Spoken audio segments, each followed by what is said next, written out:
Polisi meringkus 3 pelaku pemalsuan voucher sembako gratis Koperasi Karyawan Rumah Sakit Islam Jakarta. Petugas menyita barang bukti ratusan paket sembako hasil kejahatan, stempel, dan ratusan lembar voucher sembako palsu.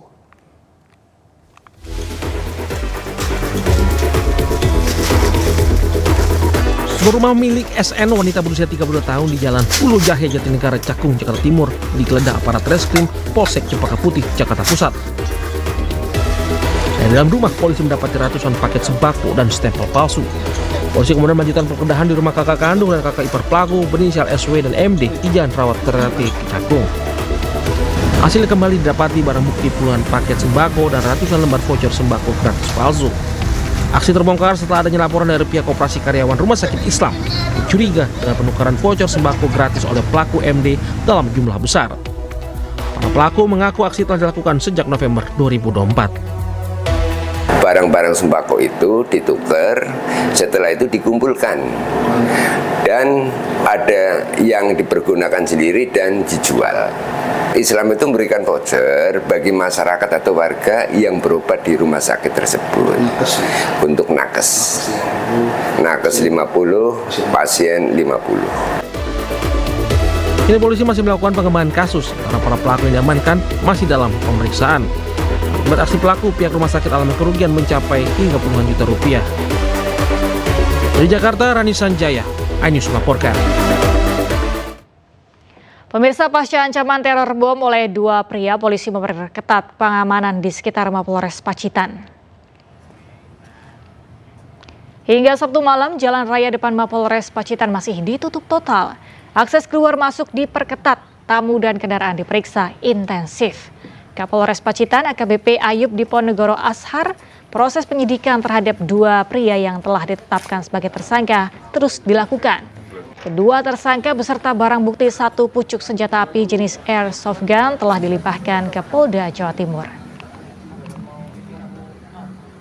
Sampaikan bahwa kasus yang ditangani di awal adalah pengancaman kepada petugas, namun itu bukan perkara tindak pidana teroris. Saya sampaikan sekali lagi, bukan perkara tindak pidana teroris, namun perkara pengancaman. Selamat menunaikan ibadah sholat subuh untuk wilayah Jakarta dan sekitarnya, pemirsa. Anda kembali di iNews Pagi. Diduga hendak bunuh diri, seorang wanita ODGJ diselamatkan oleh petugas kebersihan kereta api. Video aksi heroik petugas menyelamatkan warga viral di media sosial.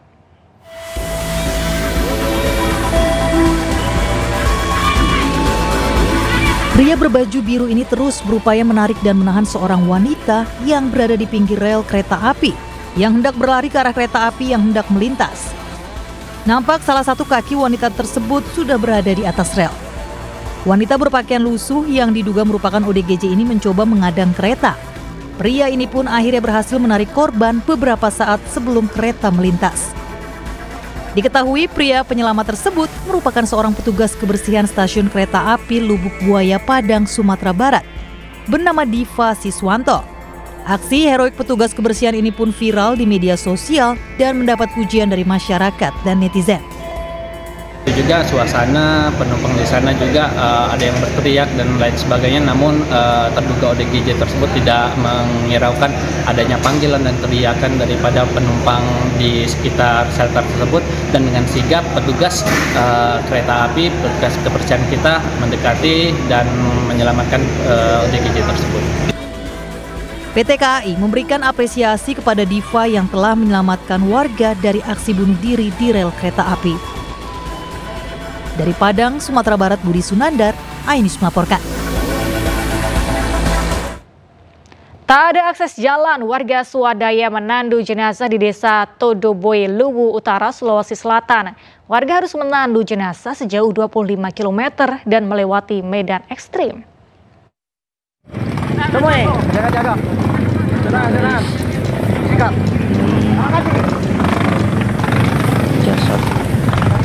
Warga desa Sulalaku bergotong royong menandu salah satu warganya yang bernama Tommy Lobo setelah dinyatakan meninggal di Puskesmas Rampi, Kabupaten Luwu Utara, Sulawesi Selatan. Ini kami tandu dari... Warga membawa jenazah sejauh 25 km dari desa Sulalaku menuju desa Tobodoe untuk dimakamkan.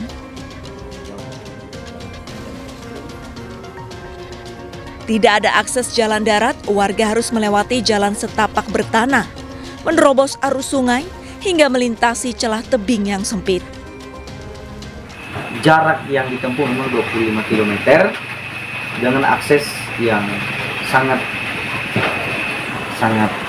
tidak bagus. Aksesnya sangat ekstrim, hanya bisa dilalui oleh kendaraan roda 2 ojek modifikasi. Yang selalu terjadi dalam kehidupan kami masyarakat Rampi pada umumnya, karena akses jalan yang tidak memungkinkan. Itu pun jalan yang begitu sulit, tapi begitulah keadaan kami masyarakat Rampi di sini, karena jalan hanya setapak. Adapun kendaraan roda 2 itu hal yang tidak memungkinkan untuk membawa mayat tersebut. Untuk beraktivitas, warga hanya mengandalkan motor, kuda, dan berjalan kaki. Warga berharap pemerintah segera membangun jalan di daerah mereka. Karena terdapat 5 desa di daerah tersebut dengan jumlah penduduk mencapai ribuan jiwa. Dari Kabupaten Luwu Utara, Sulawesi Selatan, Nasruddin Rubak, iNews melaporkan. Warga Kampung Alarjiban, Kabupaten Tangerang, Banten menggelar aksi menyatakan sikap di tepi laut Desa Kohot. Aksi puluhan warga ini buntut dari Bareskrim Polri menangguhkan penahanan terhadap Desa Kohot terkait kasus dugaan pemalsuan surat tanah pagar laut di Tangerang.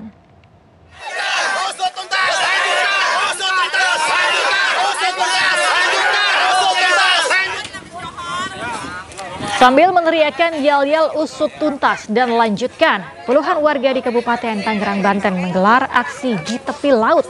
Dalam aksinya, warga membawa banner besar yang bertuliskan Raja Kecil Kohot yang penuh kesombongan. Aksi pernyataan sikap yang dilakukan puluhan warga atas kekecewaan terhadap Bareskrim Polri yang mengabulkan penangguhan penahanan Kades Kohot Arsin bin Asip dalam kasus pagar laut di Tangerang. Dalam pernyataan sikap warga, setidaknya ada 6 tuntutan. Salah satunya ungkapan rasa kecewa terhadap Bareskrim Polri Kejagung hingga terhadap Kades Kohot. Atas keselamatan karena alam Kohot yang telah dirusak. Jadi hanya kecewa dengan proses yang begitu lama sehingga tidak membuahkan hasil. Kemudian Bareskrim punya argumen sendiri, sedangkan Kejagung sebagai penuntut umum tuntutannya tidak dilakukan oleh Bareskrim. Jadi kami sebagai warga.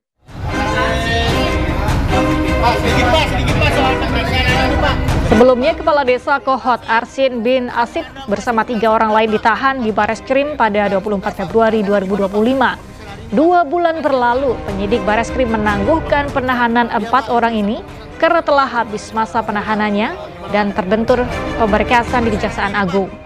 Jaksa meminta penyidik menyertakan pasal tindak pidana korupsi, sementara penyidik Polri tetap menganggap kasus ini masuk ranah pidana umum.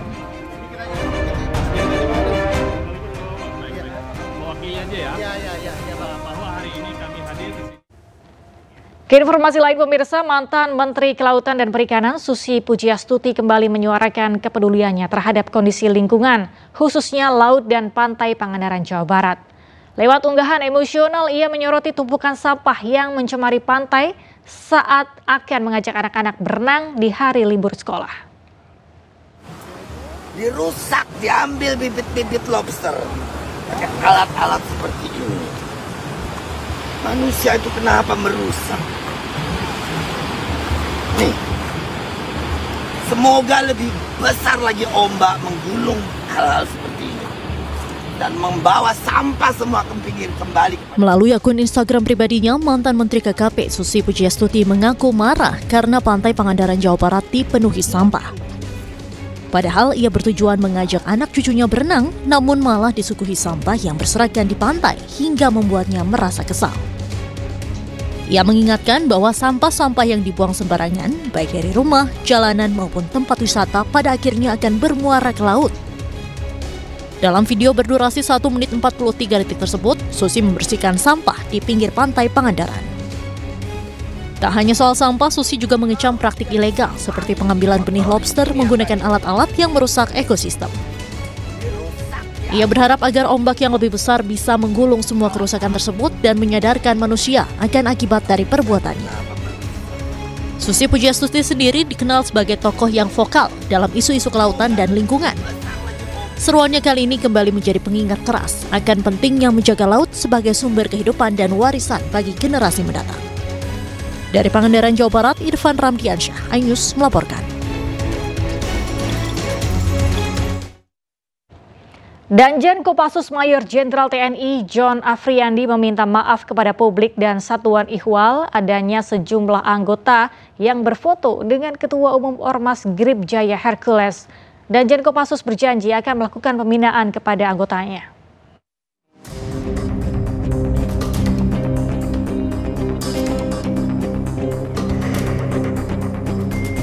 Anggota Kopassus yang berfoto dengan Hercules disebabkan karena ketidaktahuan terhadap perkembangan situasi saat ini. Danjen Kopassus TNI Angkatan Darat, Mayor Jenderal John Afriandi, akan memberikan wawasan lebih banyak kepada anggotanya agar introspeksi diri saat berhubungan dengan masyarakat. Anggota yang berfoto dengan Hercules tidak memikirkan dampak negatif dari tindakan tersebut. Kami mohon maaf, akan tetapi kami yakinkan kami akan melakukan perbaikan. Anggota kami mungkin kurang mendapatkan informasi, sehingga kami akan memperbaiki diri.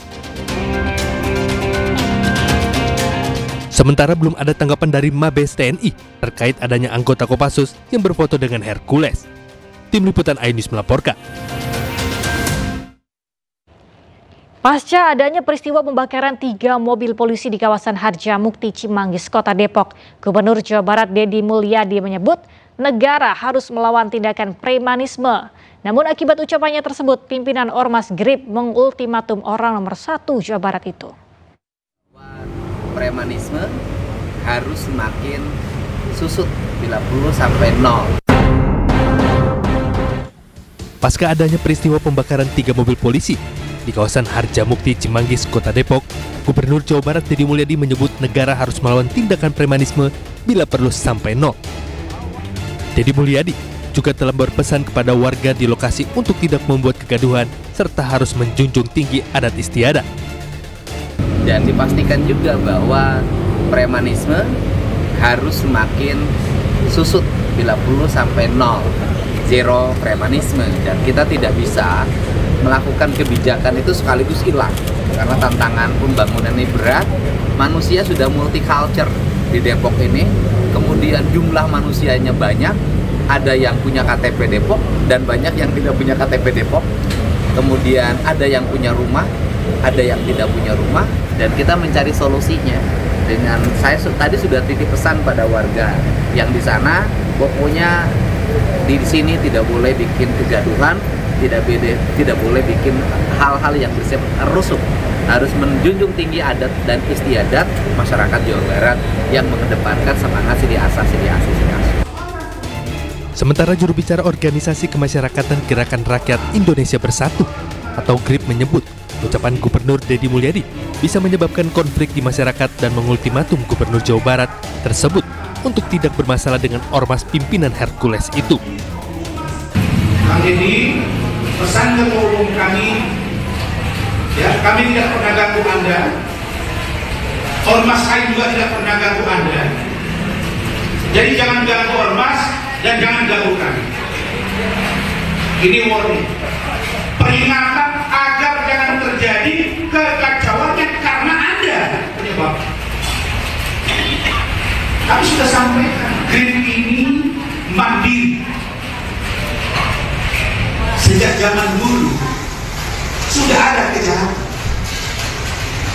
Kalau pribadi melakukan kejahatan, proses secara pribadi. Kalau kelembagaan kami yang salah, proses secara kelembagaan. Dan kalau Anda juga salah menimbulkan konflik, Anda juga bikin proses. Meski demikian, Deddy Mulyadi juga menyebut dirinya sebagai gubernur hanya melihat dari sisi sosialnya.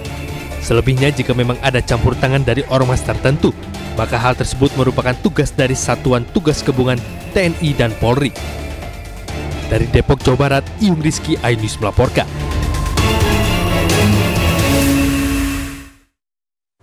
Gubernur Jawa Barat Deddy Mulyadi kembali mencuri perhatian publik. Ia berencana mengatasi persoalan kenakalan remaja dengan menerapkan pola militer seperti yang diterapkan oleh Tiongkok.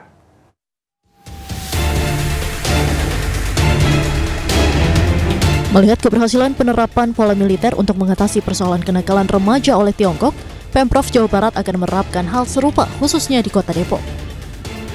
Hal ini menjadi wacana serius terkait penanganan kenakalan remaja yang terus berkembang di Kota Depok. Gubernur Jawa Barat Deddy Mulyadi mengungkapkan bahwa masih banyak ditemukan kasus anak yang terjerumus dalam kenakalan berat, seperti konsumsi obat-obatan terlarang, minuman beralkohol, bahkan narkoba. Pola militer bukan berarti wajib militer, melainkan pembinaan dengan disiplin dan struktur yang kuat sehingga anak-anak bisa kembali memiliki harapan, disiplin, dan semangat hidup. Nah, itu kan diperlukan metodologi, selain metodologi kedokteran, kemudian psikologi, kemudian sosiologi kehidupannya, termasuk juga pola pendekatan militer. Nah, kelihatannya kan Tiongkok itu saya lihat melakukan itu, sehingga anak-anaknya penuh harapan, kemudian energik, dan ini adalah per masa depan. Dan kalau saya lihat, saya bicara dengan orang tua, itu tepuk tangannya kenceng banget. Artinya memang sudah menjadi keresahan. Enggak, bukan anak-anak di wajah militer, orang tua yang sudah tidak punya kesanggupan untuk mendidik anaknya karena anaknya nakalnya luar biasa, bisa diserahin ke kita, gitu loh. Jadi tidak ada unsur pemaksaan. Kalau orang tuanya nggak boleh, kita nggak akan. Nantinya pola militer ini tidak akan dilakukan secara paksa. Jika orang tua tidak memberikan izin, maka sang anak tidak akan mengikuti program tersebut. Namun bagi orang tua yang sudah tidak sanggup lagi mengarahkan anak-anaknya, pemerintah Provinsi Jawa Barat siap mengambil alih dan menerapkan pendekatan tersebut sebagai bagian dari solusi. Dari Depok, Jawa Barat, Iyung Rizky, iNews melaporkan. Penyidik Kejaksaan Negeri Jakarta Pusat kembali melakukan penggeledahan terkait kasus dugaan tindak pidana korupsi pengelolaan Pusat Data Nasional Sementara atau PDNS Kementerian Komunikasi dan Digital periode 2020-2024.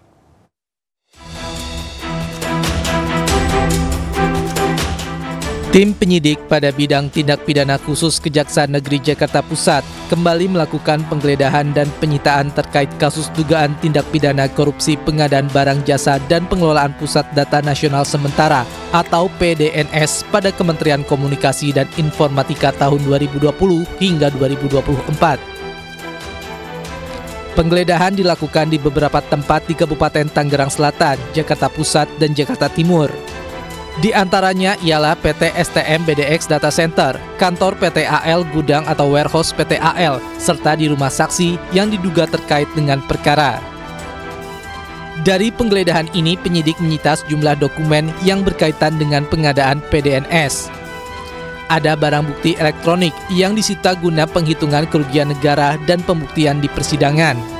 Ini merupakan rangkaian penggeledahan lanjutan terhadap penggeledahan yang sudah dilakukan beberapa waktu yang lalu, di mana penyidik memandang perlu untuk melakukan penggeledahan di 5 lokasi tersebut untuk kembali menambah barang bukti dan alat bukti supaya penyidikan ini semakin kuat. Sampai saat ini saksi yang sudah diperiksa oleh penyidik itu sebanyak 70 orang saksi, dan penyidik masih terus melakukan pemeriksaan saksi tambahan. Di samping itu juga penyidik telah melakukan pemeriksaan beberapa orang ahli. Terkait dengan tersangka, penyidik belum menetapkan tersangka, tapi penyidik telah mengantongi beberapa nama sebagai calon tersangka. Tiba waktunya nanti penyidik akan menetapkan tersangka tersebut, calon tersangka tersebut menjadi tersangka, dan akan menyampaikannya kepada publik atau kepada masyarakat. Dalam waktu dekat, penyidik Kejari Jakarta Pusat akan melakukan gelar perkara untuk menetapkan tersangka. Penetapan dilakukan setelah pemeriksaan saksi dan ahli tambahan serta analisa barang bukti sitaan selesai. Dari Jakarta, Tim Liputan iNews melaporkan. Kita beralih ke informasi lainnya, pemirsa. Lebaran Betawi kembali digelar selama 2 hari di Monas, Jakarta. Aneka atraksi kuliner dan seni budaya dihadirkan untuk memanjakan para pengunjungnya.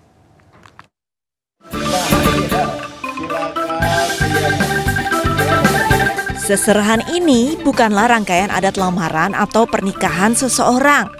Namun ini merupakan acara rangkaian pembuka Lebaran Betawi yang kembali digelar di kawasan Monas, Jakarta. Lebaran Betawi 2025 dipusatkan di sisi selatan dan tenggara kawasan Monas. Tema yang diusung pada Lebaran Betawi tahun ini adalah menyongsong 5 abad Jakarta dengan semangat mempererat kearifan lokal masyarakat Betawi. Acara warga Jakarta ini tentunya dibuka oleh Gubernur Jakarta Pramono Anung. Ini kita mengadakan acara Lebaran Betawi dan saya melihat acara terselenggara dengan baik, meriah, hadir seluruh komponen dan juga tokoh-tokoh utama yang ada di Betawi ini. Saya memberikan apresiasi dan selamat, dan secara khusus saya juga meminta acara-acara seperti ini tidak hanya dilakukan pada level provinsi, kalau bisa di kota dan kabupaten yang ada di 5 kota dan 1 kabupaten Pulau Seribu. Antaranya kalau di sini dari wali kota dan bupati, kalau di tingkat kota nanti kita buat lebih semarak melibatkan camat dan lurah supaya budaya Betawi itu terjaga sampai dengan di bawah. Warga Jakarta pun antusias dengan hiburan dan stand-stand yang sudah disiapkan pemerintah dari ajang Lebaran Betawi tahun ini. Sangat senang sekali sih ya, jadi adanya Lebaran ini kita jadi bisa berkumpul. Jadi buat orang Betawi yang mati obor nih gitu, jadi nyatu lagi karena ada acara ini gitu. Seperti apanya keseruannya tadi nih Mas? Seru banget, ada tarian-tarian, palang pintu, ada yang lainnya lah gitu ya, kan ada hiburan, gambang kromong, sekarang dangdut nih. Jadi alhamdulillah masyarakat bisa menikmati semuanya gitu kan. Sangat meriah sekali dan antisipasi masyarakat, euforia masyarakat Jakarta untuk datang kalau menurut saya sangat luar biasa ya, karena dari mulai stasiun kereta Gondangdia, Juanda, baik itu TJ, semuanya full menuju ke arah Silang Monas di selatan. Beragam kegiatan mewarnai Lebaran Betawi 2025, di antaranya Lenong Betawi, Tanjidor, tari tradisional Betawi, atraksi silat, pameran sejarah Jakarta hingga festival kuliner khas Betawi. Selain menikmati rangkaian acara, pengunjung juga disuguhkan makanan khas Betawi secara gratis. Lebaran Betawi 2025 bertujuan melestarikan seni dan budaya Betawi. Acara ini juga diharapkan bisa meningkatkan harkat dan martabat warga setempat, serta menjadi ajang silaturahmi. Dari Jakarta, Hadisti Arifah, Sadu Santo, iNews melaporkan. Pemirsa, Kamar Dagang dan Industri Indonesia berkomitmen hadirkan solusi atas perang tarif yang tengah terjadi. Hal tersebut disampaikan Ketua Umum Kadin Indonesia Anindya Bakri saat menghadiri acara Halal Bihalal di Balai Sudirman, Jakarta.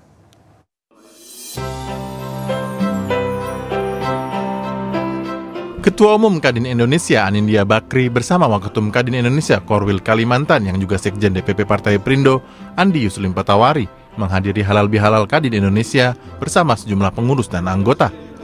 Agenda yang digelar di Balai Sudirman, Jakarta ini untuk mempererat tali silaturahmi dengan para pelaku usaha di seluruh Indonesia serta berkolaborasi dalam membangun bangsa. Selain itu juga dibahas sinergi serta solusi dari dampak perang dagang Amerika dan China. Pemerintah akan menemukan solusi dengan Amerika sehingga trade atau perdagangan kita akan lebih seimbang. Nah, tugas kita di Kadin bersama teman-teman mengantisipasi dalam 60 hari ini akan ada kesepakatan. Nah, mudah-mudahan hasilnya baik, tarifnya tidak terlalu tinggi, yang paling penting kompetitif dibanding dengan negara lain di ASEAN. Kita tidak bisa menolak importasi karena negara-negara berkembang juga punya industri, tentu mencari pasar. Maka tantangannya kita pun di Indonesia harus juga mencari pasar ke luar negeri. Jangan hanya melihat Amerika, tapi kita juga harus melihat pangsa peluang pasar yang lain di negara-negara lain. Berkomitmen dan menemukan peluang pasar di negara-negara lain, Kadin juga menekankan pentingnya menjaga kualitas produk dalam negeri. Sementara itu, guna menarik kehadiran para investor, kepastian hukum di Indonesia juga perlu ditingkatkan agar target pertumbuhan ekonomi 8% tercapai. Dari Jakarta, Dilami Aulia, Oki Mahendra, iNews melaporkan. Memperingati Hari Kartini, lebih dari 500 aktivis perempuan berkolaborasi dalam Kongres Pejuang Perempuan Indonesia di Jakarta. Kongres Pejuang Perempuan Indonesia menggandeng lebih dari 130 organisasi perempuan nasional untuk sama-sama mewujudkan Indonesia maju. Lewat kongres, ratusan aktivis perempuan dari berbagai latar belakang ini diajak untuk melupakan kontestasi Pilpres 2024 lalu, bersatu kembali dalam membangun bangsa bersama Presiden Prabowo Subianto. Ajang ini sekaligus menjadi momentum strategis untuk mewujudkan energi perempuan dari seluruh Indonesia. memajukan rakyat Indonesia. Kita tetap menjadi aktivis politik dan kita tetap satu dengan Pak Presiden Prabowo dan Pak Wapres Pak Gibran. Apa Bu yang ingin dihasilkan dari Kongres? Kita ingin menghasilkan sebuah kesepakatan untuk kerjasama di antara 130 organisasi yang hadir bahwa pemerintahan saat ini harus dikawal dan perempuan-perempuan yang terlibat dalam 130 organisasi ini harus ikut serta. Kita harus diberdayakan, kita harus bersama-sama memajukan bangsa kita.